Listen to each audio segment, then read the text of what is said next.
이번 시간에는 제목은 고해상도 현미경이라고 되어 있고요. 지난 시간에 공부했던 부분을 간단히 리뷰를 하면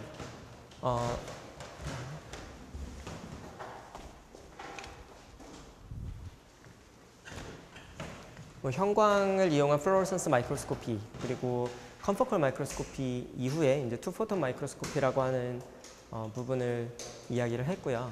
그래서 싱글 포톤 업섭션, 싱글 포톤 익사이테이션이랑 비교를 해서 투포톤 익사이테이션에서는 웨이브랭스가 2배 긴, 그래서 각각의 포톤이 가지고 있는 에너지는 절반이 되는 그런 라이트 소스를 이용을 했고, 그래서 2개의 포톤을 한꺼번에 업섭션을 하게 되면 얘가 익사이테이션이 되고 이후에 에미션이 되면서 그러니까 350 나노미터로 그 컨티뉴어스 웨이브 레이저로 익사이테이션을 한 것과 이제 거의 동일한 효과를 얻을 수 있는 익사이테이션이 되는 거고요. 그래서 에미션 되는 파장은 아마도 300 나노미터보다는 조금 긴 그런 에미션 파장이 나오게 됩니다. 그것이 이제 투포톤 익사이테이션에 의한 투포톤 마이크로스코피였고요. 그리고 이 현상이 일어나려고 하면 2개의 포톤을 동시에 받아야 되기 때문에 그 확률이 높아지려고 하면 순간적인 인텐시티가 굉장히 높아야 돼요. 그래서 근데 그 높은 에너지를 컨티뉴어스하게 계속 쏴주면 얘가 너무 많은 열 에너지를 받기 때문에 펄스드 레이저를 사용을 했습니다. 그래서 펄스드 레이저를 사용을 하고 주로 뭐 수십 femtoseconds에서 한 100 femtosecond 정도에 되는 영역의 femtosecond 레이저를 사용을 하고, 그래서 초점에 모아주게 되면 여기 이제 애니메이션으로 표현이 되어 있는데 이 초점 영역에서만 그렇게 충분한 에너지가 모이기 때문에 초점 영역에서만 익사이테이션 효과를 낼 수가 있고, 그 외의 부분은 인텐서티의 제곱으로 그 익사이테이션 효과가 비례하기 때문에, 그래서 이 위에 부분, 초점이 모이지 않는 부분은 에너지가 충분하지 않아서 익사이테이션이 안 되는 효과를 알 수 있고요. 그렇기 때문에 스페시멘이 두껍더라도 이렇게 한 점만 익사이테이션 할 수 있는 그런 옵티컬 섹셔닝 효과를, 컨포컬에서는 피노를 이용을 해서 얘네들을 제거를 했어야 됐지만 투포톤에서는 굳이 피노를 쓸 필요는 없다. 뭐 필요하면은 뭐 원하면은 넣을 수도 있지만, 그래서 이제 이러한 투포톤 마이크로스코피를 이제 구현을 해주려면 펄스드 레이저가 사용이 돼야 됐었고, 소위 이제 모드 락트 레이저라고 하는 모드를 락킹을 시켜서 굉장히 작은 모든 모드들의 페이즈를 일치시켜서 굉장히 작은 펄스들을 만들어내는 방법으로 뭐 액티브한 방법도 있고 패시브한 방법도 있었다. 근데 주로 이제 그 femtosecond 영역의 펄스 레이저를 만들어주려고 하면 지금 보시는 것처럼 약간 그러니까 지금 보시는 것처럼 패시브 형태의 모드 락킹 레이저를 사용을 했다. 대표적인 게 타이사파이어 레이저라고 하는 것을 지난 시간에 배웠었고요. 그리고 투포톤 마이크로스코피와 더불어서 뭐 굉장히 널리 활용이 되고 있는 것 중에 하나가 이제 세컨 하모닉 제너레이션이라고 하는 부분을 이용한 것도 이제 이미징에 사용이 되고 있어요. 특히나 그 엔더지너스 컨트라스트 에이전트, 가장 많이 이미징이 되는 거는 그 콜라젠이 이제 세컨 하모닉 제너레이션을 많이 만들어내는 물질이기 때문에 어떤 뭐 크리스탈 같은 것들이 세컨 하모닉 제너레이션을 많이 만들어내는 것들도 있는데, 그것을 이용해서 뭐 다르게 활용을 하는 부분도 있고, 이미징, 특히나 이제 바이올로지컬 샘플을 이미징하는 데 있어서는 콜라젠을 이미징을 할 때 세컨 하모닉 제너레이션을 많이 사용을 한다. 그래서 이 그래프에서 세컨 하모닉 제너레이션이랑 투포톤 마이크로스코피에서 투포톤 익사이테이션이랑의 차이점은 정확히 알아야 되고요. 이 투포톤 마이크로스코피는 이제 형광 익사이테이션을 해주고 그 다음에 에미션이 되면서 방출이 되는 형광이고, 얘는 그냥 순간적으로 그 에너지의 두 배가 되는 빛이 방출이 되는 현상이 세컨 하모닉 제너레이션이에요. 그래서 파장이 정확히 세컨 하모닉 제너레이션에서는 입사해준 파장의 절반이 되고, 그 다음에 얘는 형광이기 때문에 파장이 조금 변하더라도 에미션 되는 파장은 변화가 없다라는 부분, 이 그림에 이제 그걸 잘 설명을 해주는 것 같고요. 그래서 뭐 투포톤 마이크로스코피는 그 형광 물질을 주입을 해주기도 하고 그냥 샘플 자체에 있는 것을 이용을 하기도 하고요. 세컨 하모닉 제너레이션은 주로 이제 이미징을 할 때는 그냥 그 샘플 안에 들어있는 그런 그 물질을 바로 측정을 하게 됩니다. 그런 것들에 대해서 이제 난리니어 옵틱스를 이용한 마이크로스코피에 대해서 이야기를 했었고요. 오늘은 고해상도 현미경, 슈퍼 레졸루션 마이크로스코피에 대해서 간단히 리뷰를 하고, 그리고 시간이 된다 그러면은 옵티컬 코헤런스 토모그래피에 대해서 이야기를 하도록 할게요. 요거는 뭐 저널에 나온 건데, 이제 스케일에 따라서 뭐 작은 뭐 10cm 정도 되는 작은 동물에서부터 이제 곤충, 뭐 헤어, 제가 종종 얘기하죠. 헤어. 여러분들 두께가 한 이 정도 된다. 뭐 종이 한 장도 이 정도 되고요. 그리고 셀의 크기 10마이크로미터 정도 오더, 그다음에 박테리아, 바이러스, DNA, 뭐 스몰 몰레큘 이런 식으로 이제 오더가 점점 스케일이 작아짐에 따라서 우리가 관찰을 할 수 있는 것들이 점점 달라지게 되고요. 우리가 그냥 육안으로 관찰하는 건 대략 한 이 정도 될 것 같아요. 그렇죠? 뭐 헤어 하나하나 구분할 수 있으니까. 근데 셀 하나하나는 거의 잘 못 보죠. 일반적으로. 거의 대부분. 그렇죠? 그래서 이제 이 아랫부분에 대한 것들을 관찰을 하기 위해서 마이크로스코피라고 하는 것이 활용이 되고 있는 거죠. 그래서 주로 한 이 정도 영역을 커버를 하는 거고요. 옵티컬 마이크로스코피라고 하는 것이. 여기 옵티컬 마이크로스코피나 빠져 있는데, 아무튼 한 100마이크로미터 이하에서 한 서브 마이크론 정도에 해당하는 부분을 옵티컬 마이크로스코피를 이용을 해서 우리가 관찰할 수 있고요. 여러 가지 이제 모드에 대해서 배웠었죠. 뭐 트랜스미션 모드도 있고, 뭐 다크필드 일루미네이션도 있고 등등. 그 다음에 뭐 펫이라던가 뭐 MRI, 울트라사운드 이런 것을 이용을 하면 이 정도 수준까지 볼 수 있고, 이제 세포 수준까지의 관찰은 좀 쉽지 않은 거고요. 그래서 이제 옵티컬 마이크로스코피를 이용을 해서 이제 세포 수준 아니면 세포 내 기관을 관찰하는 부분으로 이용을 하고 있는 거고요. 여기 와이드 필드 마이크로스코피라는 게 일반적으로 우리가 생각하는 옵티컬 마이크로스코피 현미경이 되고요. 그리고 뭐 이따가 얘기를 하든가 다음 시간에 이야기할 옵티컬 코헤런스 토모그래피라고 하는 영역은 뭐 일반적으로 와이드 필드 현미경보다는 분해능이 살짝 낮은 뭐 이 정도 영역을 커버를 하게 되고, 이야기를 했던 컴포컬 마이크로스코피, 투포톤 마이크로스코피는 거의 비슷하다고 보면 돼요. 현미경이랑 커버하는 영역은, 그러니까 크기는 이제 그 역할이 컴포컬 마이크로스코피에서는 섹셔닝을 할 수 있는, 그래서 3차원을 찍을 수 있는 역할이 이제 추가됐었다고 보면 되는 거고요. 컴포컬 마이크로스코피에서. 그리고 요 밑에 있는 부분이 이제 소위 슈퍼 레졸루션 마이크로스코피라고 이제 불리우는 것들입니다. 그 광학 현미경 혹은 컴포컬 마이크로스코피로 커버가 안 되는 뭐 한 200나노미터, 300나노미터 이하의 것들도 이제 관찰을 해줄 수 있게 하는 것들이 슈퍼 레졸루션 마이크로스코피라고 불리우는 것들이고요. 그래서 광학을 이용을 해서 어느 정도까지 해상도가 가능하냐라고 하면은 아주 좋은 질문은 아닌데, 그래서 일반적으로는 이 정도라고 대답을 하는 게 맞을 거예요. 광학을 이용을 하면은 우리가 회절이라고 하는 현상 때문에 빛을 모아주려고 해도 아주 작게 모을 수가 없고, 짧은 파장과 그 다음에 아주 NA가 큰, 앵글이 큰 대물 렌즈를 이용을 할 경우 대략 한 200나노미터 정도까지 이제 빛을 모을 수 있고, 그것이 이제 분해능이 됩니다. 그래서 이 정도의 이제 선이 그어져 있는 거고요. 컴포컬을 이용을 해서 피노를 이용을 하면 약간 향상시킬 수는 있지만 이 정도가 이제 광학적인 한계라고 볼 수 있는 거고요. 그 외에 이제 특별한 기술들을 적용을 하게 되면 대략 한 10나노미터 정도에 근접하는 분해능까지 얻어줄 수 있는 테크닉들이 뭐 최근 한 10년, 20년 사이에 개발이 되어서 또 이제 그 응용을 조금씩 넓혀가고 있어요. 그리고 요 밑에 보면은 일렉트론 마이크로스코피, 소위 이제 뭐 셈이나 템이라고 불리우는 스캐닝 일렉트론 마이크로스코피가 이제 주로 이제 많이 사용이 되는 건데, 이런 경우는 주로 나노미터 정도 단위까지도 우리가 관찰을 할 수가 있어요. 그래서 굉장히 작은 것들을 보여줄 때 이렇게 회색의 흑백 사진 보여주는 것들 있잖아요. 그래서 그게 이제 주로 셈으로 찍은 영상이 많이 나오고 있습니다. 왜냐면은 거의 뭐 가장 좋은 분해능을 보여주기 때문에 마이크로미터 스케일의 스트럭처를 보기에는 거의 뭐 최적이라고 볼 수가 있죠. 나노미터까지 볼 수 있는데 문제가 뭐냐면 그 스캐닝 일렉트론 마이크로스코피에 셈이나 템을 이용을 하려고 하면은 샘플을 전처리하는 과정이 굉장히 중요하고요. 그 과정이 없으면 샘플을 관찰할 수가 없어서 라이브 셀을 관찰할 수가 없어요. 얘를 이용을 하면. 그래서 라이브 상태에서는 관찰할 수가 없고, 뭐 말리고 코팅하고 이제 자르고 갈고 해야지 이제 찍을 수 있기 때문에 아주 작은 걸 볼 수는 있지만 바이올로지에서 이제 응용을 하기에는 뭐 한계가 뚜렷한 거죠. 그 스트럭처만 볼 수 있고, 그 스트럭처도 왜곡이 많이 생길 수 있고.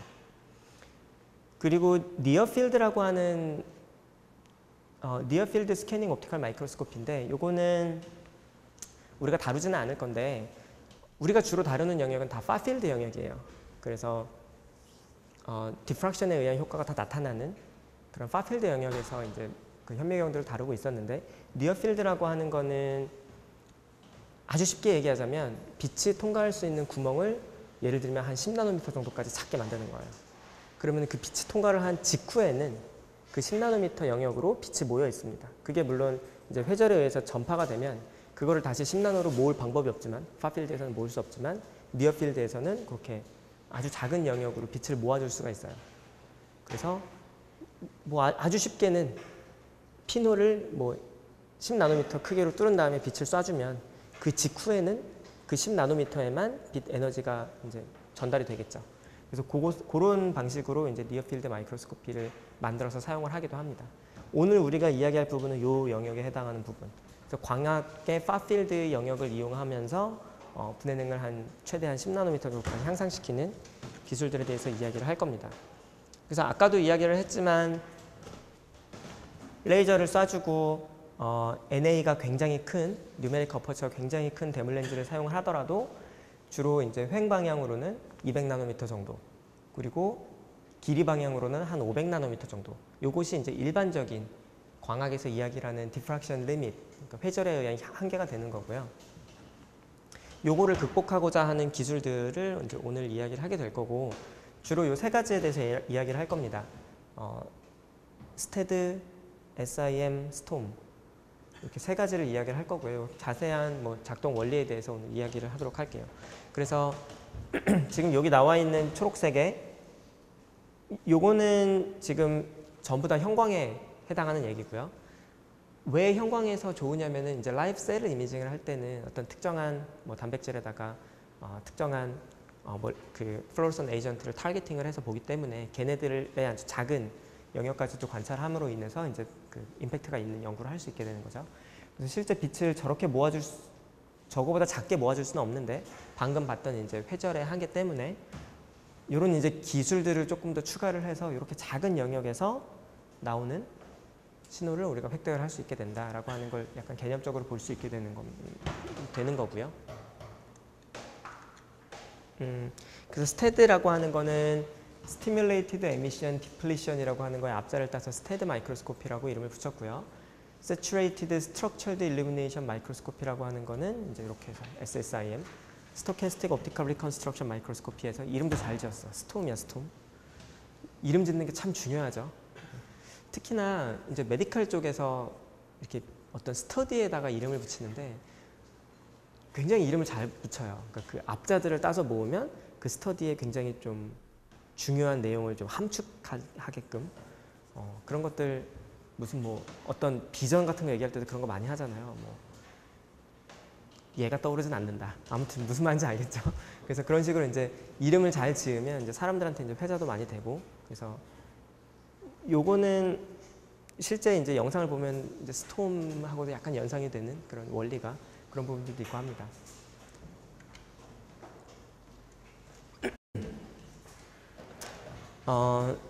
요거는 제가 박사과정 때도 연구를 했던 부분이기도 하고요. 되게 뭐 원리도 간단하고 이해하기도 쉬워서 제일 처음 먼저 가지고 왔고요. Stimulated Emission이라고 하는 거 들어본 기억나죠? 기억나요?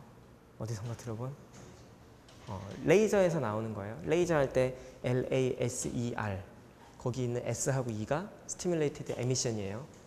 그래서 레이저를 이용을 할 때 Stimulated Emission이라고 하는 걸 이용을 해서, Stimulated Emission이 Spontaneous Emission하고 비교를 해서 뭐냐면은, Spontaneous Emission은 빛을 그냥 쏴줘서 익사이테이션 시켜서 얘를 그 Excited State에 올려놓으면 얘가 자동적으로 Spontaneous하게 일정 시간이 지나면서 내려오면서 에미션을 방출하는 거고요. Stimulated Emission은 얘가 높은 상태에 올라가 있을 때 떨어지기 전에 또 다른 포톤하고 얘가 인터랙션을 하게 되면 그렇게 만난 포톤과 동일한 파장의 빛이 나오게 됩니다. Spontaneous Emission에서 나오게 되는 빛하고 Stimulated Emission에서 나오게 하는 빛을 이제 에너지 스테이트에서 그려놨는데, 그래서 Spontaneous한 에미션에 의한 플로로선스, 일반적으로 우리가 관찰하는 형광이랑 Stimulated Emission을 우리가 억지로 일으켜서 여기 있는 Excited State에 있는 에너지를 그라운드 스테이트로 낮춰주면서 포톤을 하나 꺼집어내는 거죠. 그러면서 에너지를 낮춰주는 거예요. 그래서 이 두 개는 지금 색깔이 다르게 표시가 됐는데 두 개의 색깔은 실제로 달라질 수 있어요. 물론 거의 비슷하게 만들 수도 있고 다르게 만들 수도 있어요. 그래서 지금은 이 스티뮬레이티드 에미션이라고 하는 현상을 이용을 해서 플루로선스가 나와야 될 익사이티드 스테이트의 에너지를 없애주는 역할을 하는 거예요. 그래서 우리가 형광을 얻지 않게끔 가만 냅두면 형광을 얻는데 스티뮬레이티드 에미션을 쏴주면 다른 파장의 빛이 나오기 때문에 형광이 안 나오게 되는 거예요. 그래서 원리는 뭐냐면은 익사이테이션은 뭐 더 작게 하고 싶어도 이보다 작게는 만들 수가 없고 여기에다가 스티뮬레이티드 에미션을 시켜주는 스팟의 모양을 이렇게 도넛 모양으로 만들어요. 그렇게 되면은 익사이테이션이 이만큼 시켜줬는데 스티뮬레이티드 에미션을 위한 또 다른 빛을 도넛 형태로 쏴주면 이 주변부에 있는 익사이티드 되어 있는 몰레큘들이 에너지를 잃고 형광을 방출하지 않게 되는 거죠. 그래서 익사이테이션 시켜주고 아무 짓도 안 하면 이 모양과 똑같이 에미션이 나오게 되는데 익사이테이션을 시켜주고 스티뮬레이티드 에미션이라고 하는 도넛 형태의 빔으로 에너지를 주변 부분을 빼주면 그러면 이렇게 작은 가운데 영역에서만 우리가 형광을 얻게 되는 효과를 볼 수 있습니다. 그래서 이러한 원리를 이용을 해서 익사이테이션 빔은 크지만 에미션 빔은 조그맣게 만들어서 이펙티브하게 분해능을 향상시켜주는 것이 이제 스테드 마이크로스코피의 원리고요. 이때 그 도넛 모양의 패턴을 그냥 이렇게 쏴주면 효과가 별로 많지는 않고요. 요거를 굉장히 강하게 쏴줍니다. 그래서 Saturated Depletion이라는 말을 썼는데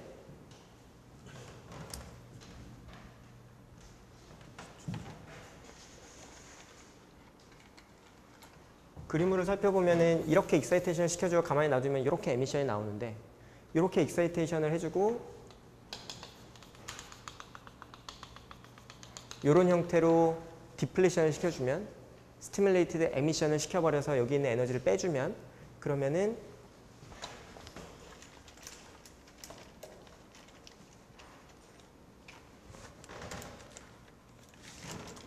어떤 에미션을 얻을 수 있냐면 이런 에미션을 얻을 수가 있습니다. 여기는 가운데는 제로이기 때문에 스티뮬레이티드 에미션 효과는 전혀 없고요. 이 주변 부분에서 스티뮬레이티드 에미션 효과가 있는 거죠.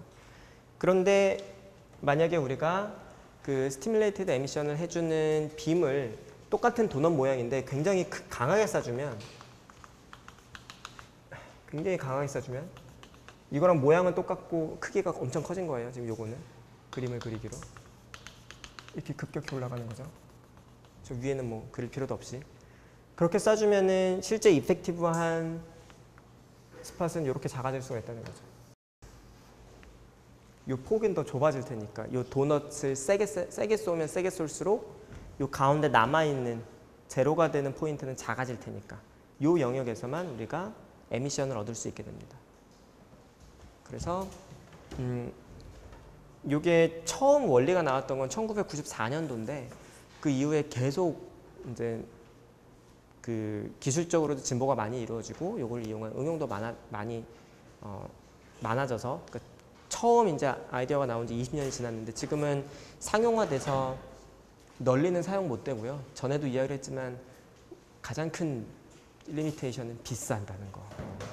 그리고 다른 한 가지는 이렇게 되면서 효율도 조금 낮아질 수밖에 없고요. 그러니까 아무래도 이만큼의 빛을 받다가 요만큼의 빛을 받으니까 그만큼 어두워지는 부분들도 있고 그리고 이 효과가 아주 잘 일어나지 않는 다이들도 있기 때문에 좀 다이도 선택적이고 그래서 리미테이션은 많이 있습니다. 가장 큰 장점은 분해능을 200나노에서 뭐 최대 20나노까지 향상시킬 수 있지만 아까 얘기한 대로 비싸고 좀 약해질 수 있고 그리고 다이가 좀 제한된다는 거 그런 부분들이 있고요. 그래서 지금 여기에서는 보는 거는 아까 뭐 리미테이션이 한 200나노, 한 250나노 정도였는데 한 67나노 정도 되는 굉장히 작은 스트럭처를 관찰할 수 있는 부분들을 보여주고 있고요. 만약에 이게 일반적인 현미경이라면은 지금 이 스케일 바가 1마이크로미터니까 이 작은 변화를 관찰은 할 수 없고 얘는 지금 뭐냐면은 정확히 모르겠습니다. 어떤 소마토 센서리 콜텍스에서 이제 작은 변화가 있는 것을 시간에 따라서 관찰하고 있는 건데 일반적인 현미경이라면 요런 모양의 변화, 요런 작은 모양의 변화는 관찰할 수가 없을 거예요. 훨씬 뿌옇게 되기 때문에. 그렇지만 이제 이런 스테드라고 하는 마이크로스코피를 이용을 하면은 이제 심지어 이제 인비보 상태에서 이 정도의 분해능, 그 슈퍼 레졸루션을 가지고 연속적으로도 영상을 촬영을 할 수 있게 되는 그런 그림을 볼 수가 있게 됩니다. 그래서 요 기술은 라이카라고 하는, 지난번에도 잠깐 이야기를 했었지만 라이카라고 하는 현미경 회사에서 이제 뭐 라이센싱을 해서 커머셜라이즈를 했어요. 그래서 요게 현미경이면 이만한 장비가 이제 붙어서 지금 저런 거를 구현을 해줄 수 있는 그런 시스템이 되겠습니다. 가격은 얼마인지 저도 잘 모르겠습니다. 살려고 생각을 안 해봤기 때문에. 그래서 그 정도 이제 기술이 어느 정도 상용할 수 있는 완성 단계에 이르렀다라고 보면 될 것 같고요. 다음에 이야기할 거는 Saturated Structured Illumination Microscope예요. 마이크로스코피인데 일루미네이션을 할 때 스트럭처럴드 일루미네이션을 합니다. 그래서 일반적으로 균일하게 일루미네이션을 하는 게 아니라 지금 여기 있는 이런 패턴처럼, 지금 이렇게 패턴처럼, 여기 있네, 익사이테이션 패턴. 그냥 그 필드 오브 뷰를 균일하게 조명하는 게 아니라 이렇게 사이너소이드한 패턴으로 조명을 해요. 그게 이제 스트럭처럴드 일루미네이션 마이크로스코피가 되고요. 거기에다가 Saturated라고 하는 말을 썼는데 아까도 이야기를 했지만 얘도 그냥 빼주는 게 아니라 디플레이션을 해줄 때 Saturated 디플레이션을 했어요. 그래서 이제 그 효과를 훨씬 더 극대화시키는 거고요. 그리고 소위 이제 난리니어한 이펙트가 나타나는 거고요. 그러니까 아까 이 그림에서 이렇게 생긴 거였는데 실질적으로 얘를 굉장히 강하게 해주면 이런 식으로 빼주는 거나 마찬가지잖아요. 이 위에 부분은 어차피 Saturated 되어 있으니까 뭐 아무리 세게 해봐야 더 많이 빼줄 수 있는 건 아니고, 그래서 이런 부분을 살펴보면은 난리니어다는 게 어떤 부분인지 약간 좀 감을 잡을 수도 있을 것 같은데, 그래서 그냥 사이너소이달한 그냥 가우시안 패턴이 아니라 이렇게 굉장히 주파수로 따지자면, 공간 주파수를 따지자면 고주파에 해당할 수 있는 부분들을 도입을 할 수 있게 되는 겁니다. 그런 정보를. 마찬가지로 스트럭처럴드 일루미네이션에서도 그냥 이렇게 사이너소이달한 패턴을 이용을 해도 어느 정도 향상되는 효과를 얻을 수가 있고요. 여기에다가 굉장히 강한 빛을 쏴주게 되면 이 부분을 살펴보면은 아주 샤프한 그 스트럭처를 가지고 있거든요. 일루미네이션 해주는 것 자체에서부터. 그래서 더 고분해능을 얻을 수 있다라고 일단은 이해를 해주면 될 것 같고요. 아, 이거 그림이 너무 크다. 여러분들 이 패턴 보이죠? 이 패턴 혹시 맨 뒷사람도 보여요? 이렇게 촘촘하게 있는 패턴? 안 보여야 되는데. 그래야 설명이 좋은데. 지난번에 마릴린 먼로 그림처럼.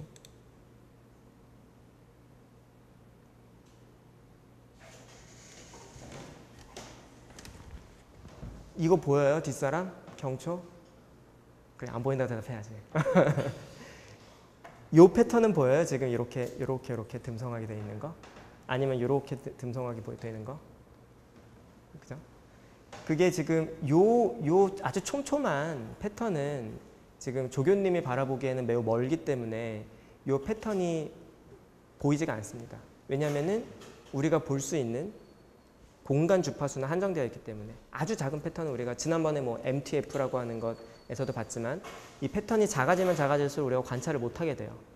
그게 이제 주파수 한계라고 이야기를 했었죠. 공간적으로 봤을 때 예를 들면은 뭐 요 정도의 패턴은 볼 수가 있는데 요 정도의 패턴은 볼 수가 없는 거죠. 너무 촘촘해서.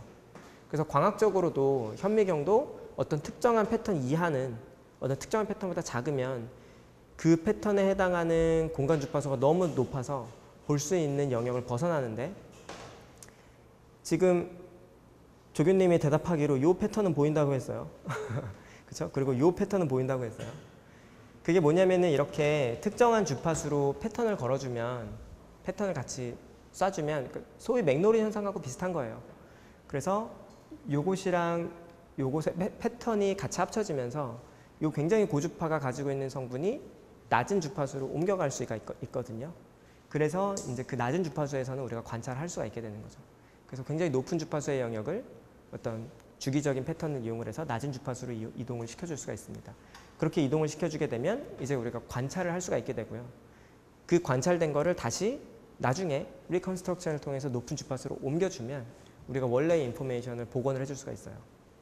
그래서 여기서 보면은 요런 패턴을 만들어주고 스캔을 해주고 로테이션을 해주면서 여러 장의 사진을 얻게 됩니다. 그럼 그 사진을 다시 복원을 해서 원래 인포메이션을 복원을 해줄 수가 있게 돼요.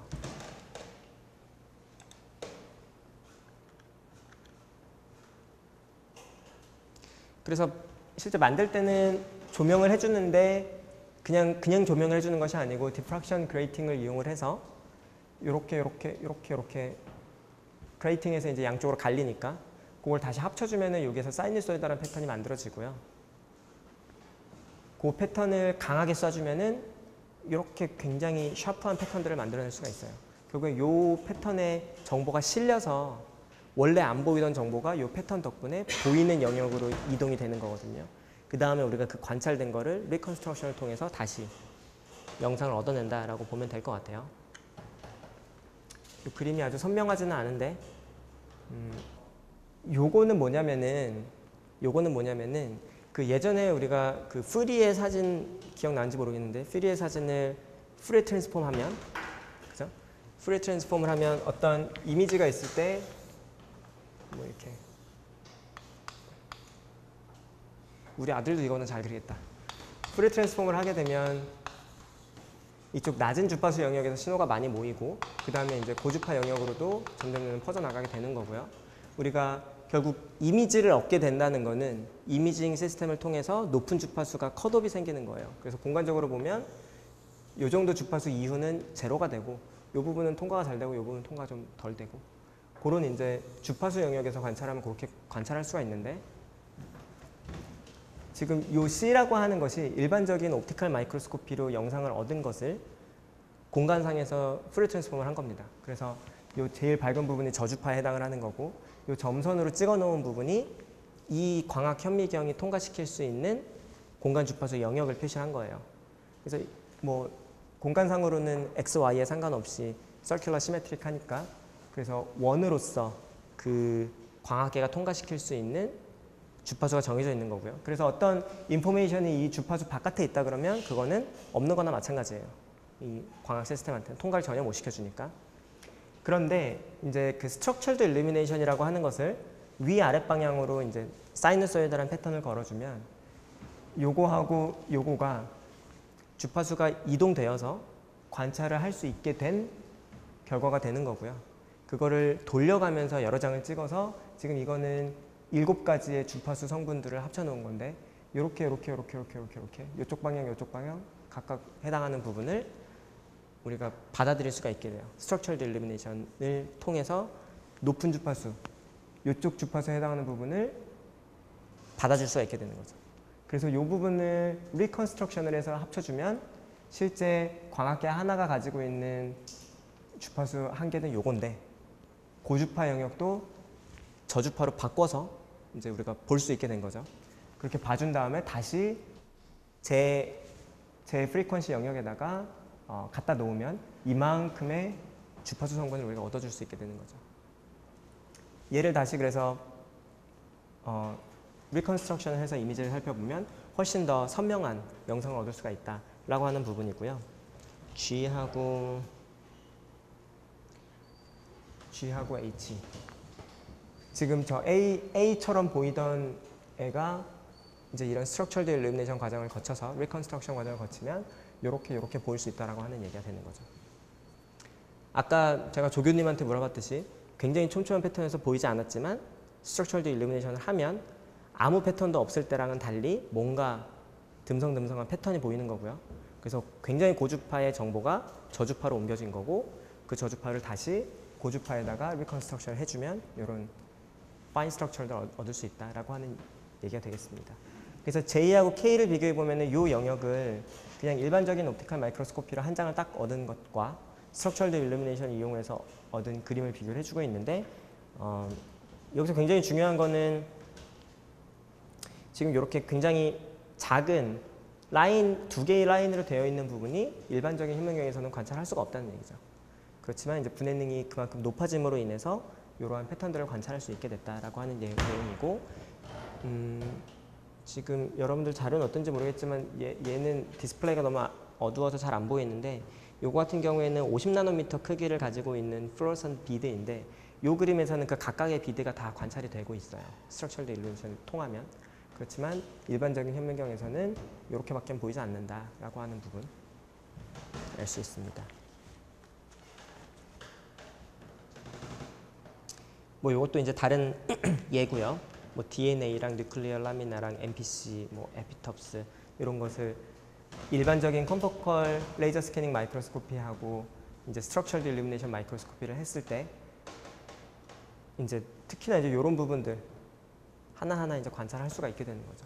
그래서 그런 특히나 이제 서브셀룰러 스트럭처를 관찰할 때 훨씬 더 파워풀하게, 훨씬 더 분해능 좋은 영상을 이제 멀티컬러로도 관찰할 수가 있게 되는 겁니다.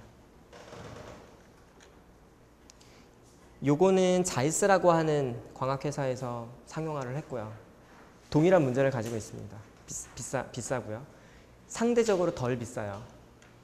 상대적으로 덜 비싸요. 왜냐면은 굉장히 고가의 레이저들을 요구하지 않기 때문에. 그리고 시스템도 꽤 간단해요. 다른 아까 이야기를 했던 뭐 스테드 혹은 좀 이따 이야기할 스톰에 비해서. 스톰도 뭐 괜찮겠다. 근데 얘의 문제는 뭐냐면은 그림 한 장을 얻기 위해서 그림을 여러 장 얻어야 돼요. 그러니까 한 장만 일반적인 마이크로스코프는 그냥 한 장만 딱 찍으면 되는데 얘는 일루미네이션 패턴을 쫙 바꿔가면서 쫙쫙쫙 바꿔가면서 여러 장을 찍어야 되기 때문에 그만큼 시간이 오래 걸릴 수밖에 없습니다. 그게 뭐 한 가지 단점이라면 단점이라고 할 수 있겠고요.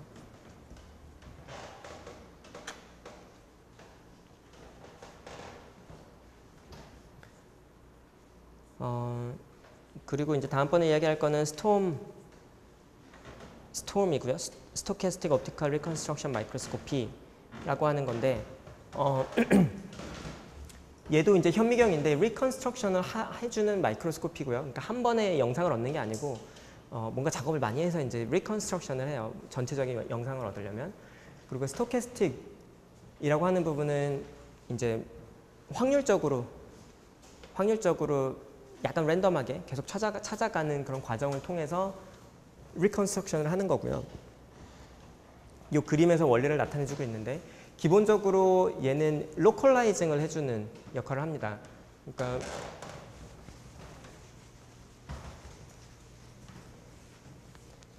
예를 들어서 이게 200나노짜리 스팟의 크기라고 생각을 하면 그리고 만약에 우리가 10나노짜리 어떤 플루오레센트 비드가 여기 있다고 하면 우리가 빛을 여기다 쏴주면 이만큼을 쏴주면 이 10나노미터짜리 플루오레센트 비드가 이 스팟 안에 들어와 있기 때문에 여기서 형광이 나올 거예요. 그리고 우리는 이 형광을 받아들일 거예요. 그러면 우리는 이 형광 비드가 어디 있는 줄 아느냐? 몰라요. 이 안에 어디 있는지. 그러니까 우리는 여기를 쐈고 정보를 받았을 뿐이니까 요만큼 안에 어딘가에 있을 거다라는 건 알지만 정확히 얘가 어디 있는지는 몰라요. 그죠? 그런데 우리가 얘는 여기 있는데 스팟을 예를 들어서 여기다가 또 한 번 쏴줬어요. 위치를 바꿔서. 그죠? 그러면은 얘가 또 나오겠죠? 근데 역시나 요 안에 어디 있는지 정확하게 모르죠. 만약에 이렇게 쏴주면 얘에 의해서는 형광이 나오지 않을 거예요. 그죠? 그래서 여기서 얘기하는 건 뭐냐면은 이런 식으로 스팟을 굉장히 랜덤하게 무수히 많이 수천 장, 수만 장 그 스팟의 모양의 위치를 정확하게 알면서 컨트롤해가면서 랜덤하게 위치를 바꿔가면서 수도 없이 많이 쏘면 얘의 위치를 정확하게 파악을 해낼 수 있다는 거예요. 이런 여러 가지 이제 그 조합, 익사이테이션 해주는 조합에 의해서 여러 번 쏴주면 그래서 이 녀석의 위치를 200나노미터에 해당하는 정확도가 아니라 한 수십 나노미터 혹은 수 나노미터까지도 정확하게 로컬라이제이션을 할 수 있는 기술이 이 스톰이라고 하는 것이 되는 거고요. 그거를 이제 뭐 이렇게 표현을 해주고 있죠. 그래서 이렇게 쏴주면 거기에 있는 형광 프로브들에 의해서 빛이 뭐 나올 수도 있고 안 나올 수도 있겠죠. 그리고 그 위치를 이렇게 바꿔가는 거예요. 지금 이 위치랑 이 위치랑은 서로 다르죠. 계속적으로 바꿔가면서 익사이테이션을 해주고 그 주변에 있는 플로로크롬의 위치를 정확하게 찾아가는 과정을 수도 없이 많이 거쳐서 리컨스트럭션을 하면 이렇게 결과를 얻을 수 있다 라고 하는 것이 스톰 마이크로스코피의 원리가 되겠습니다. 그래서 아까는 원리를 설명할 때 뭐 이런 식으로 뭐 아니면은 이런 식으로 설명을 했었는데 지금 여기는 그냥 마크로 되어 있죠. 그 위치를 정확하게 찾아간다는 의미에서 이렇게 마크를 해놓은 거예요. 형광이 나오는 작은 프로브에서 형광이 나오는 위치를 정확하게 찾아내는 그런 과정을 랜덤하게 쏴주면서 위치를 계속 로컬라이즈 해 나가는 확률적으로 로컬라이즈 해 나가는 과정이 스톰 마이크로스코피가 되겠습니다. 그래서 실제로 스팟은 뭐 200나노미터지만 요 프로브의 정확한 위치는 수 나노미터까지 정확하게 알아낼 수가 있게 돼요.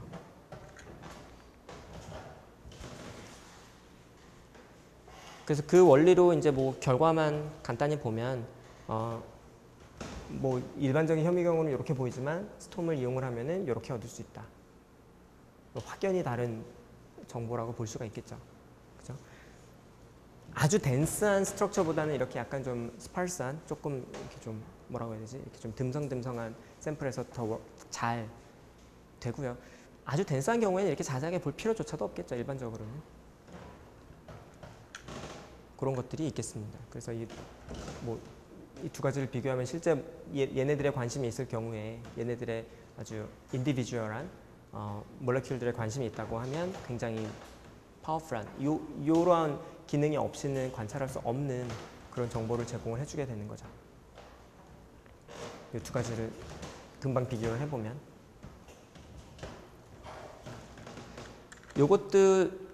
요거는 니콘에서 했고요. 다 이제 굉장히 슈퍼 레졸루션을 해주는 테크닉들이 여러 가지가 개발되었는데 그 중에서 오늘 이야기하는 건 가장 성공적인 것들. 그러니까 성공적이라는 얘기는 상용화까지 가서 이제 사람들이 널리 사용할 수 있게 되었다는 거. 그러니까 요거를 개발한 하나의 연구실에서만 하는 게 아니라 되게 좀 재밌는 게 이제 메이저한 그런 현미경 업체들이 각각 이제 좀 서로 다른 기술들을 붙잡아서 이런 하이 레졸루션을 구현해주는 현미경들을 이제 라인을 쫙 이제 가져가는 거죠. 이제 그 중에서 이제 뭐가 가장 성공적일지 이런 거는 아직은 잘 몰라요. 이게 아까도 얘기했지만 너무 비싸서 아주 널리 사용되는 건 아니고요. 이제 좀 특별한 연구를 하는 데서 이제 사용이 되고 있으니까 좀 두고 볼 일입니다. 어떤 것이 사용이 될지, 가장 많이 사용이 될지.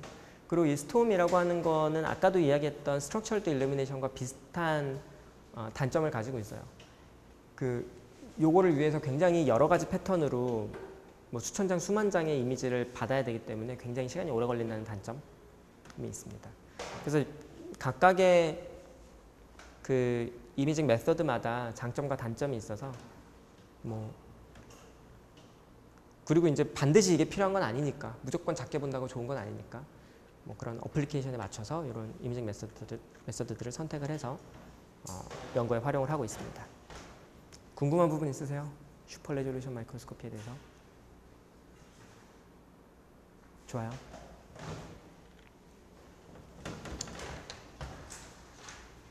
시간이 충분히 있으니까 오늘 옵티컬 코헤런스 토모그래피에 대해서도 공부를 할 수 있을 것 같고요. 전에도 잠깐 이야기를 했던 것 같고 오늘은 그 원리하고 이제 장단점에 대해서 이야기를 할 거고요. 옵티컬 코헤런스 토모그래피라고 하는 거 이제가 뭐냐라고 하는 게 이제 위키피디아에서 갖고 왔는데 그거는 옵티컬 시그널 어퀴지션 프로세싱 메서드 중에 하나다. 뭐 당연할 것 같고요. 그리고 요거는 마이크로미터 레졸루션의 3디멘셔널한 이미지를 옵티컬 스캐터링 미디어, 그러니까 즉 예를 들면 바이올로지컬 티슈 안에서부터 이런 3디멘셔널 이미지를 만들어낼 수 있는 뭐 그런 기술이다라고 하는데 뭐 조금 더 설명이 필요할 것 같아요. 왜냐면은 우리가 배웠던 것 중에 컴포컬 마이크로스코피나 아니면은 뭐 투포톤 마이크로스코피 같은 것들도 요 범주 안에 포함은 돼요. 뭐 더 이야기는 하게 될 테지만 특히나 여기서 더 주안점을 두고 봐야 되는 부분이 뭐냐면 이 이름에서도 이야기를 하고 있지만 토모그래픽 이미징을 제공한다는 거. 그래서 난인베이시브하게, 난인베이시브라고 하는 건 뭐 예를 들면 티슈를 거나 이렇게 뭐 말리거나 뭔가 이렇게 턱식한 것을 주지 않고 크로스 섹션을 한 토모그래픽 이미지를 만들어낼 수 있다는 거.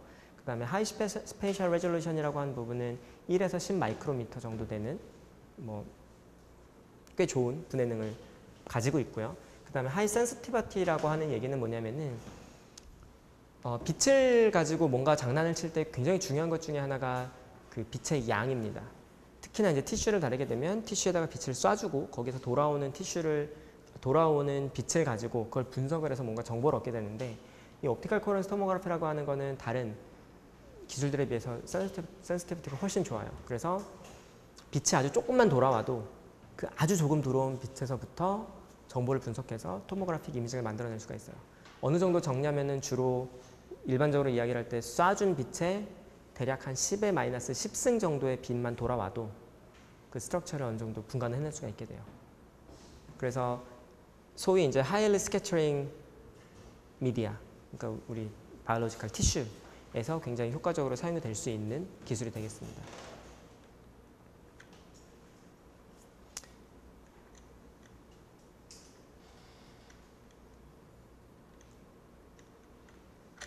뭐 이따 설명을 하게 될 것 같고, 이 부분에 대해서는 여러분들 특강하면서 제가 모신 연자분들이 많이 이야기를 해서 알 것 같기도 하고 이미 많이 알 것 같기도 하고요. 아닌가? 올해는 별로 없었나? 그래서 기본적인 원리는 그 초음파, 울트라사운드에서 이미지를 만들어내는 것과 뭐 거의 비슷하다고 봐도 되고요. 그러니까 일반적으로 흔히 얘기할 때 OCT라고 하는 거는 광학을 이용한 초음파 기술과 비슷하다라고 이야기를 많이 해요. 왜냐하면 초음파에 대해서는 사람들이 많이 알고 있기 때문에. 그래서 기본적으로 초음파에서는 이제 그 옵티컬 트랜스듀서가 저기서 음파를 쏘고요. 그리고 음파가 어떤 오브젝트에 의해서 반사가 되면 그 반사된 음파를 다시 잡아내서 타임 오브 플라이트, 그러니까 음파가 여기까지 갔다가 돌아오는 시간을 측정을 하면 얘가 얼마나 먼지를 계산해낼 수가 있어요. 그죠? 가까우면은 맞고 돌아오는 시간이 짧을 테고 멀면 그거에 비례해서 맞고 돌아오는 시간이 길어질 테니까. 그래서 그 시간을 측정하면 이 물체가 어디 있는지 그 디스턴스를 알 수가 있게 돼요. 초음파에서는. 빛에서도 이제 동일합니다. 빛을 쏴주고 여기서 반사된 혹은 스캐터링된 빛을 받아주면 그 빛이 날아갔다 오는 시간을 우리가 측정할 수 있으면 얘가 얼마나 먼 곳에 있구나라고 하는 걸 알 수가 있어요. 한 가지 문제가 뭐냐면은 소리하고 이게 숫자가 맞나 모르겠다. 340m/s 정도 될 거예요 아마. 그냥 공기 중에서 맞니? 공기 중에서 한 20도 정도 될 때 소리의 속도는 이 정도 되는데 초당 한 340m 정도 되죠. 그래서 소리에 딜레이가 생기는 거는 우리도 쉽게 느낄 수 있죠. 이제 소위 메아리도 우리가 들리고.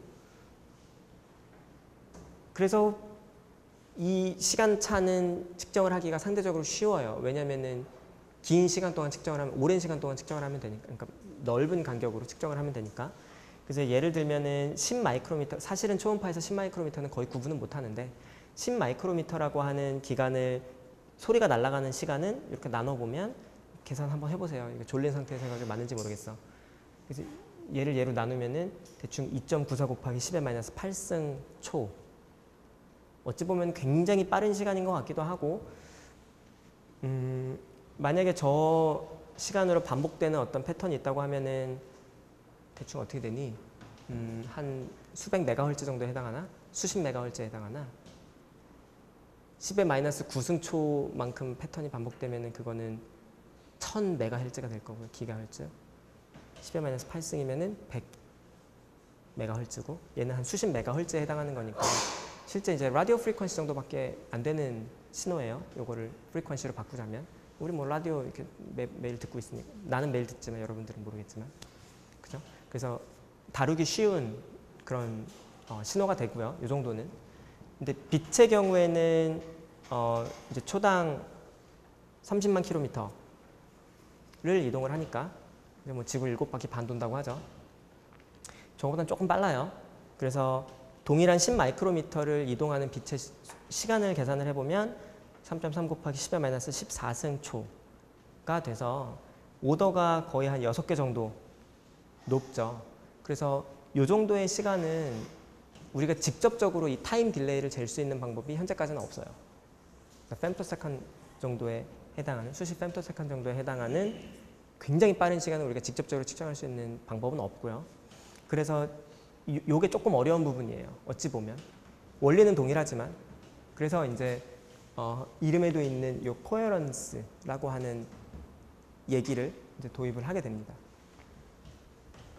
원리는 이렇게 티슈에서 빛을 쏴주고 위에서 반사된 것과 아래에서 반사된 것이 진행하는 경로의 길이가 다르기 때문에 그만큼 시간이 달라진다라는 얘기가 되는 거고요.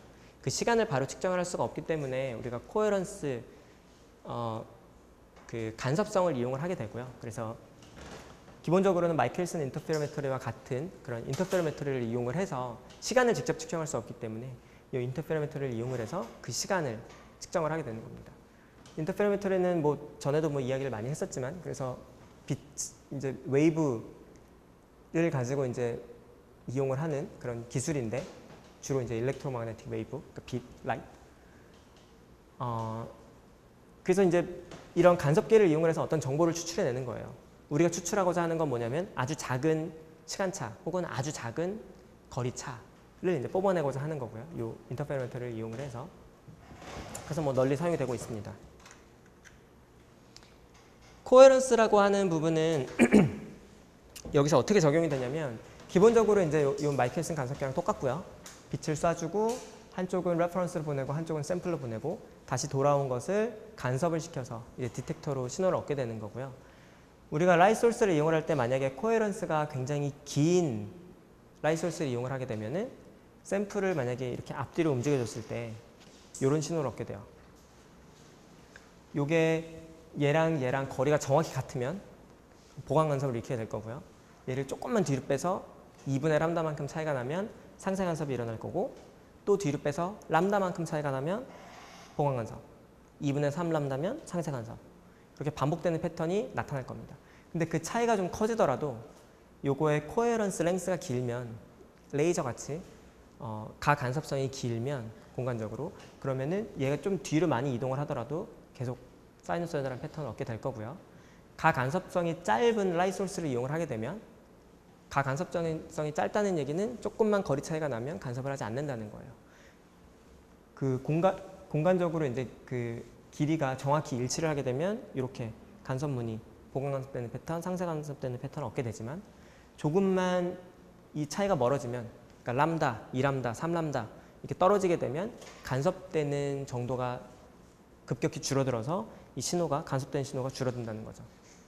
그리고 우리가 간섭 신호가 나타나지 않고 예를 들면 이 형광등에서 오는 빛, 저 형광등에서 오는 빛 쟤는 원래부터 인코헤런트하니까 뭐 우리가 간섭 무늬를 못 보지만 아무튼 이렇게 형광등에서 오는 빛을 간섭을 시키려고 해도 아주 짧은 공간에서만 간섭이 되고 나머지는 간섭이 안 되기 때문에 우리가 일반적으로 간섭을 못 보는 거죠. 그래서 이렇게 정확히 일치할 때만 간섭 무늬가 나타나고 그 외의 부분에서는 간섭 무늬가 나타나지 않게 됩니다. 그래서 그 가간섭성이라고 하는 부분을 조절을 하면 우리가 이러한 간섭 패턴도 얻을 수가 있고 이 위치에 따라서 이러한 간섭 패턴도 얻을 수가 있게 되는 거고요. 옵티컬 코헤런스 토모그래피에서는 이러한 가간섭 길이가 굉장히 짧은 이러한 소스를 이용을 하게 돼요.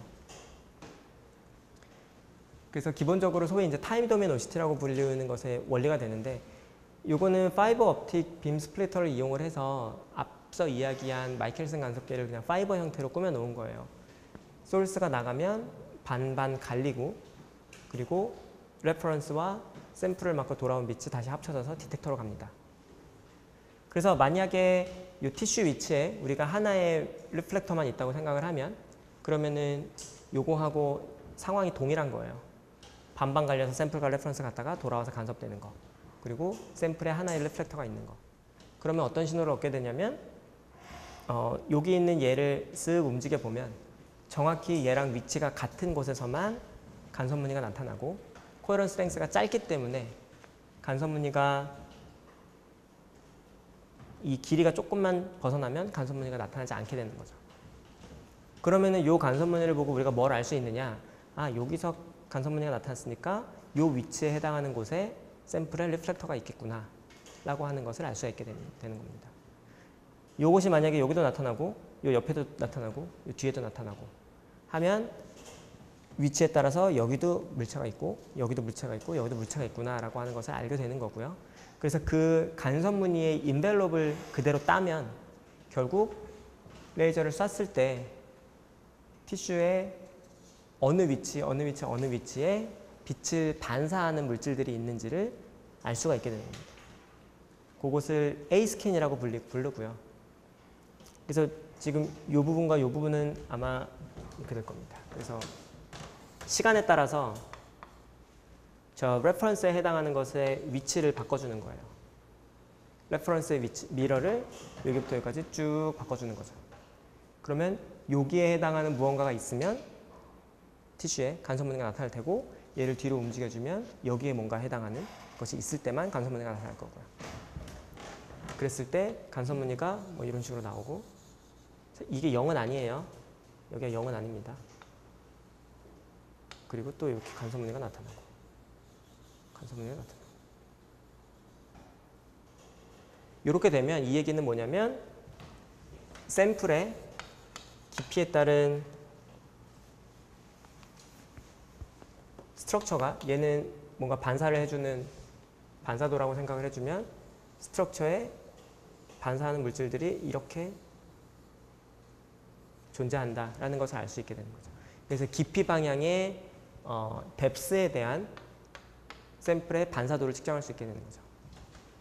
그래서 그거를 주로 A 스캔이라고 불러주고요. 그런 깊이에 대한 정보를 알려주는 것. 그러면 우리가 깊이에 대한 정보를 알고 있으니까 이 렌즈를 뭐 이쪽 방향으로도 움직여보고 이쪽 방향으로도 움직여보면 이 티슈의 전체적인 3차원 내부 구조를 알 수가 있게 돼요.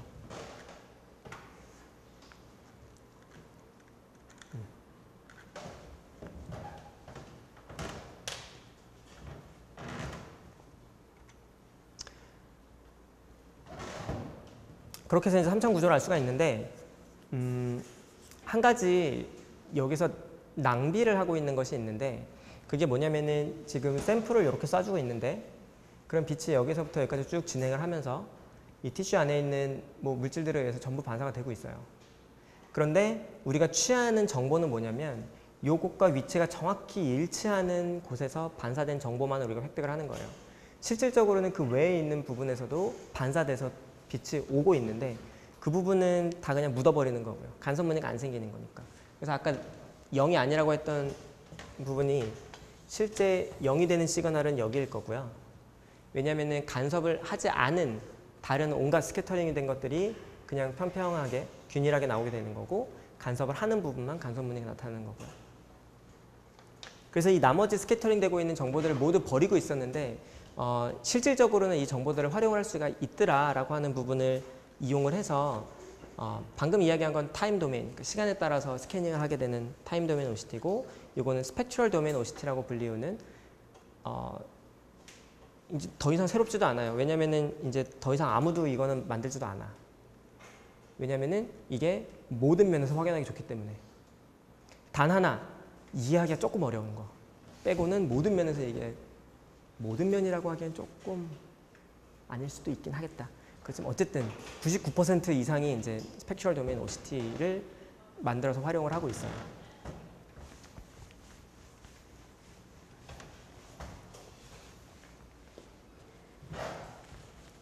스펙트럴 도메인 OCT하고 타임 도메인 OCT하고 기술적으로 다른 부분이 크게 두 가지가 있는데 한 가지는 뭐냐면은 타임 도메인 OCT에서는 레퍼런스 미러가 움직였어요. 앞뒤로 움직이면서 티슈의 위치를 스캐닝을 해줬고요. 그리고 그냥 디텍터에서는 인텐서티 정보를 이렇게 간섭되는 인텐서티 정보를 보내줬고요. 스펙트럴 도메인에서는 미러가 이제 레퍼런스 미러인데 얘가 앞뒤로 스캐닝하지 않습니다. 얘는 가만히 있어요. 그리고 다른 하나는 여기서 디텍터가 인텐서티만 레포트를 하는 것이 아니라 스펙트로미터가 사용이 되어서 각 파장에 따른 인텐서티를 레포트를 해요.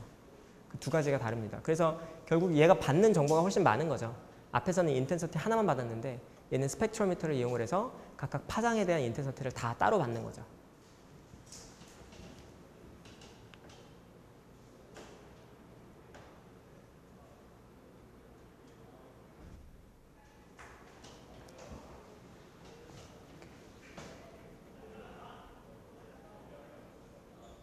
이걸 어떻게 설명을 할까?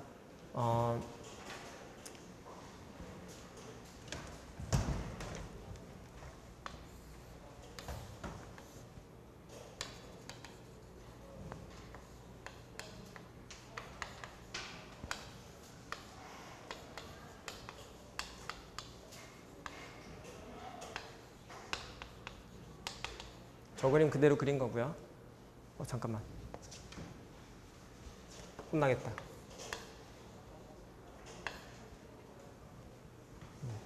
이거 틀리면 막 혼내는데 내가 틀리고 있어.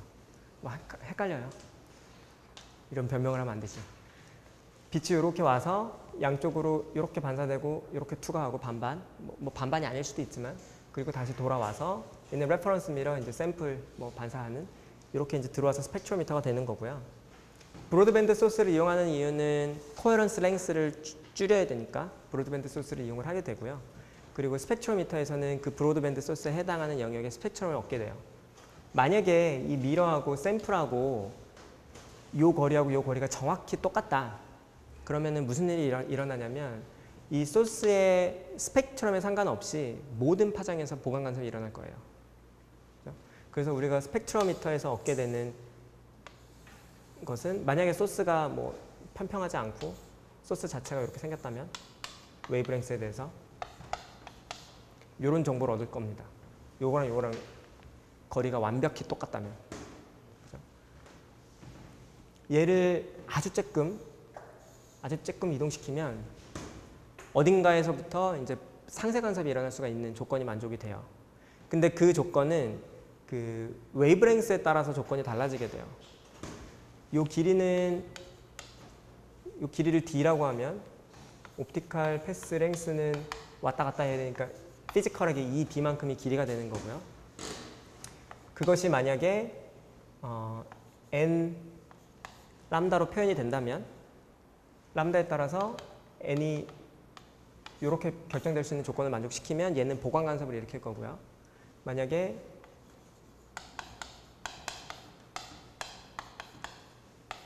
이런 조건을 만족시킨다면 얘는 상세 간섭을 일으킬 거예요. 그죠? 그건 뭐 자명해요. 그리고 이게 만약에 0이라고 하면은 걔는 이 조건이 만족되면서 보강 간섭이 되는 거고요. 그렇게 됐을 때 파장에 따라서 이 D가 일정하면은 파장에 따라서 이 조건이 다 달라지는 거예요. N 값도 달라지고 이게 될 수도 있고 이게 될 수도 있고 뭐 이 중간 어디매가 될 수도 있고. 그래서 살펴보면 이 D가 좀 커지면 당연히 이 N이랑 M도 같이 커져야 되는데, 그죠? 이 웨이브랭스가 작은 경우에는 N이 더 많아야 되고 웨이브랭스가 큰 경우에는 N이 좀 더 작아져야 되겠죠. 그래서 웨이브랭스에 따라서 요 조건이 만족됐다가 요 조건이 만족됐다가 요 조건이 만족됐다가 요 조건이 만족됐다가 반복적으로 나타나게 돼요. D가 어느 정도 큰 값으로 일정하게 되면. 그래서 우리가 스펙트럼에서 얻게 되는 건 뭐냐면 이렇게 얻는 게 아니라 어떤 특정한 웨이브랭스에서는 보강 간섭을 하는데 거기에서부터 웨이브랭스를 조금 바꿔보면 이 조건이 만족되는 웨이브랭스를 찾을 수가 있게 돼요. 그래서 조금 옆에서는 상세 간섭이 되는 조건이 만족이 되고요. 그 다음에 조금 더 웨이브랭스를 키워보면 그 다음에는 다시 보강 간섭이 될 수 있는 조건이 만족을 하고요. 그래서 이런 패턴을 얻게 됩니다. 이 D 값이 어느 정도 커지게 되면. D가 좀 커졌다는 얘기는 뭐냐면 샘플을 이만큼 뒤로 이동을 시킨 거죠. 여기가 레퍼런스 위치였는데 이만큼. 그 다음에 우리가 만약에 이 미러를 조금 더 뒤로 이동시켜보면 이 D가 더 많이 커진 거죠. 그러면 N이랑 M도 같이 커지게 되는 거고요. 조건을 만족시키는 것도. 그리고 이 조건이 왔다 갔다 반복되는 경향이 훨씬 더 빨라지게 돼요. 이게 커졌으니까 얘가 조금만 변해도 조건이 바뀌게 되는 거죠. 그래서 그 경우에는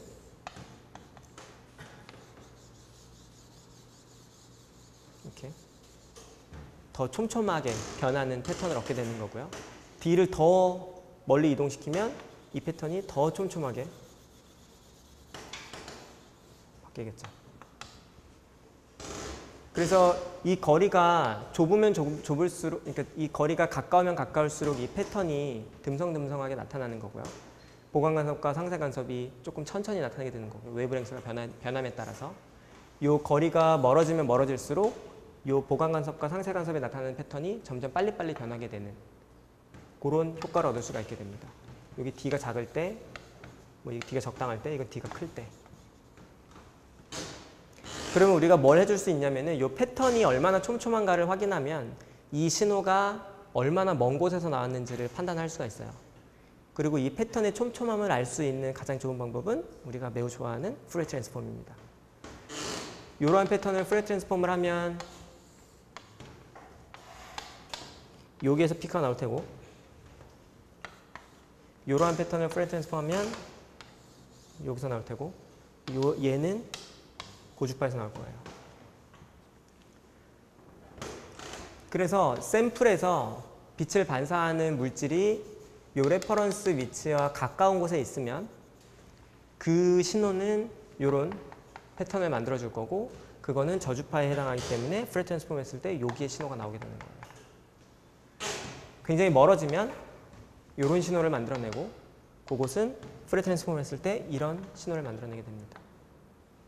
얘는 뭐냐면 가까운 곳에서 반사된 신호고 얘는 먼 곳에서 반사된 신호고 만약에 빛을 많이 반사시킨다면 이게 커질 테고 빛을 조금 반사시킨다면 이게 작아질 테고 그래서 이 높이는 얼마나 많이, 얼마나 강하게 반사를 시켜주느냐 그리고 이 위치는 얼마나 얘가 가까이 있느냐라고 하는 것을 정확히 레포트를 해줍니다. 그래서 만약에 샘플에 이렇게 면이 있어서 여기서도 반사되고 여기서도 반사되고 여기서도 반사되면 가까운 부분은 레퍼런스랑 가까운 부분은 저주파, 멀어질수록 고주파에 해당하는 인터페런스 패턴이 나타나고 그게 만약에 합쳐져 있다면 그죠? 샘플이 같이 있다면 요거 세 개가 이렇게 합쳐져 있는 좀 복잡한 형태의 신호가 나오는데 얘를 포리어 트랜스폼을 해보면 이렇게 우리가 신호를 얻게 되는 거죠. 그래서 스펙트럴 도메인 OCT에서는 레퍼런스 미러는 가만히 있는데 각각의 위치에서 나와서 간섭되는 신호가 이 패턴이 다 다르기 때문에 포리어 트랜스폼을 통해서 전부 다 같이 한꺼번에 갈라낼 수가 있게 되는 거죠. 그래서 이렇게 A라인을 레이저를 한 번만 쏴주고 스펙트럼만 얻으면 A라인을 우리가 포리어 트랜스폼을 통해서 얻어낼 수가 있고요. 그래서 이렇게 한쪽 방향, 지금 요거는 손가락인데 이렇게 한쪽 방향으로 레이저를 스캐닝을 하면 이렇게 B 스캔이라고 소위 불리우는 2차원 XZ 크로스 섹셔널 이미지를 얻을 수가 있고 이렇게 얻으면서 저쪽 방향으로 이동을 하면 그러면 우리가 3차원 볼륨을 얻을 수가 있습니다. 얘의 장점은 타임 도메인 OCT보다 훨씬 빠르고 센시티비티가 훨씬 높아집니다. 그 이유는 인터셉트 정보만 받는 것이 아니라 스펙트럼을 나눠서 훨씬 더 많은 정보를 받기 때문에. 그래서 요새는 아무도 타임 도메인 OCT는 만들지 않는다는 거. 병원에서는 아직 쓰이고 있는 부분이 있기는 있을 거예요. 예전에 만들어서 나온 장비들.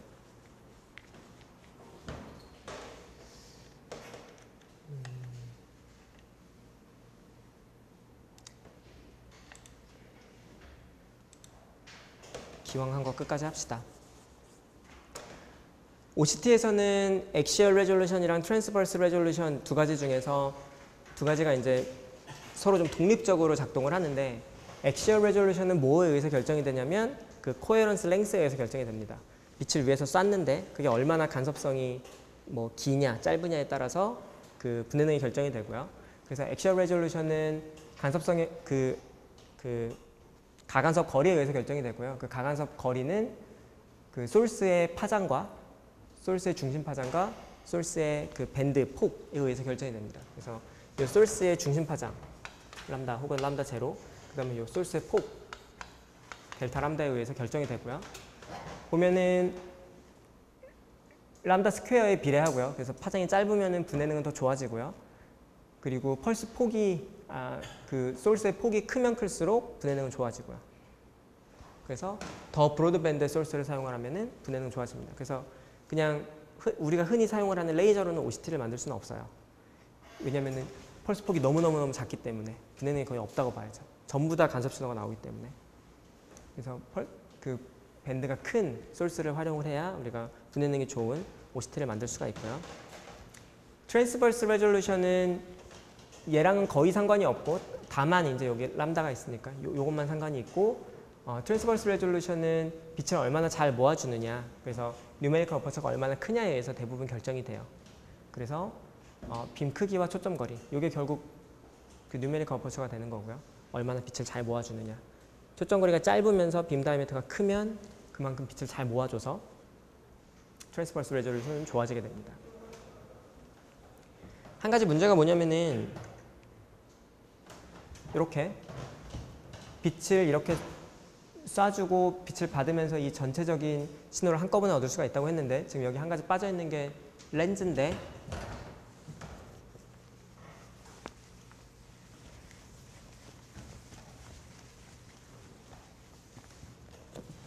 이것도 빔으로 그립시다. 빔이 이렇게 들어오면 렌즈에서 이렇게 초점이 모이게 되는 거고요. 그랬을 때 이 미러의 위치가 만약에 레퍼런스의 위치가 이렇게 해당이 된다면 그러면 거기에서부터 어느 특정한 구간을 우리가 간섭을 이용해서 받아낼 수가 있을 거예요. 여기는 아까 최종적으로 푸리어 트랜스폼을 했을 때 이 위치에서 뭐가 반사가 되면 여기에 피크가 뜨고 이 위치는 뭐 한 여기, 이 위치는 뭐 여기, 이 위치는 뭐 여기. 얘도 스펙트럼을 그러니까 여기에 해당하는 신호는 이렇게 굉장히 고주파에 해당하는 신호가 되는데 요것도 측정할 수 있는 한계가 있어요.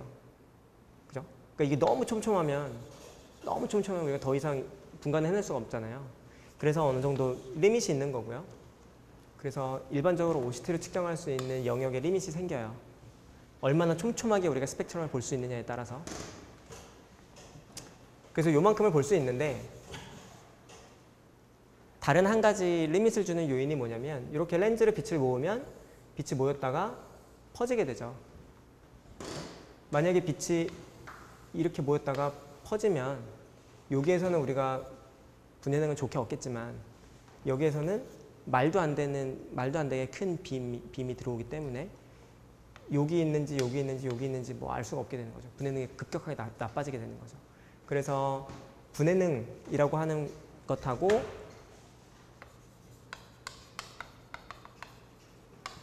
그리고 레인지하고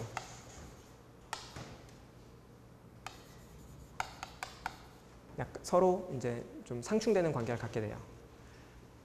분해능을 높이기 위해서 NA가 큰 렌즈를 사용을 하면 그만큼 빛이 빨리 모였다가 빨리 퍼지기 때문에 이미징을 해줄 수 있는 레인지가 급격하게 줄어들고요.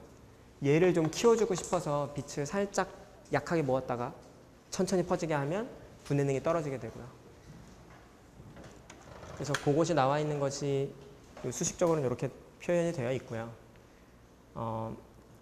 트랜스버스 레졸루션은 NA가 크면 점점 작아져서 좋은데 그 작아진 거의 제곱에 비례해서 레인지가 줄어듭니다. 그래서 이 둘 사이에 좀 컴프로마이즈를 해야 되는 부분이 있고요. 그래서 현미경과 같은 분해능을 얻지 못하는 이유가 여기 있어요. 아까 이야기를 할 때 옵티컬 코헤런스 토모그래피의 레졸루션이 일반적인 현미경보다 조금 나쁘다라고 이야기를 했던 부분이 이런 부분 때문에 그렇습니다. 더 좋게 만들기 위해서 동일한 렌즈를 사용을 하면 측정되는 영역이 너무 좁아지는 거예요. 그래서 이런 부분들을 조금 컴프로마이즈를 해야 된다는 거. 그래서 액시얼 레졸루션은 레이저 소스에 의해서 결정이 된다. 브로드밴드 스펙트럼 밴드위스를 갖고 있으면은 그러면은 코헤런스 랭스가 짧아지고 그래서 좋은 액시얼 레졸루션을 갖게 된다라는 부분이고요. 일반적으로 OCT는 가시광선 영역에서보다는 니어 IR 영역에서 많이 사용이 되고 있어요. 니어 IR 영역에서 사용이 되는 이유 중에 가장 중요한 요인은 이제 옵티컬 윈도우라고 부르는데 요거는 파장에 따른 물과 조직에서의 흡수율을 나타내주고 있어요. 그래서 보면은 이렇게 하얀색으로 표시된 부분이 옵티컬 윈도우고요. 그 부분에서 흡수율이 좀 낮게 유지가 되는 것을 확인할 수가 있어요. 흡수율이 너무 높으면 빛을 쐈을 때 이 윗면에 있는 티슈에서 다 빛이 흡수가 돼서 아래쪽을 볼 수가 없게 되는 거죠. 우리의 목표는 이걸 가지고 토모그래픽 이미징을 하는 건데 빛이 윗면에서 다 흡수가 돼버리면 아래쪽으로 빛이 들어갈 수가 없으니까. 그래서 이 정도 영역, 티슈와 물에서 흡수가 잘 안 되는, 지금 요거는 로그 스케일이기 때문에 요거하고 요거는 10배 차이인 거예요. 그래서 흡수율이 낮은 부분에서 우리가 웨이브랭스를 골라서 이미징을 하게 됩니다. 깊이 들어가기 위해서. 그래서 일반적인 어플리케이션 가장 성공적인 것이 이제 안과 쪽에서 사용이 되는 거고요. 주로 이제 망막 쪽을 검사하기 위해서 요 옵티컬 코헤런스 토모그래피가 이용이 됩니다. 그래서 망막을 이미징을 하면 이렇게 단층을 굉장히 깔끔하게 영상을 얻을 수가 있고요. 그래서 망막이 잘 레이어를 이루고 있는지, 여기 어디 뭐 떠 있는 건 아닌지, 어디가 데미지를 입은 건 아닌지를 명확하게 볼 수가 있고요. 그리고 다른 하나는 제가 연구하는 부분이기도 하고, 이제 심장의 혈관 단면을 보기 위해서 이렇게 광섬유를 이용을 해서 혈관 안쪽으로 집어넣어서 혈관 벽의 모양을 보고 있습니다. 그래서 이렇게 혈관 벽의 모양도 단층으로 보여줄 수 있다. 그래서 이 혈관 벽 안쪽에 무슨 일이 일어나고 있는지를 보여줄 수 있다라고 하는 부분이고, 이게 실제 이제 심장으로 들어가는 카테터의 사진이 되겠습니다. 오늘은 이만 마치고요. 궁금한 거 있으세요? 없으세요? 네. 그러면 다음 시간에 마지막 수업을 하도록 하겠습니다. 수고하셨습니다.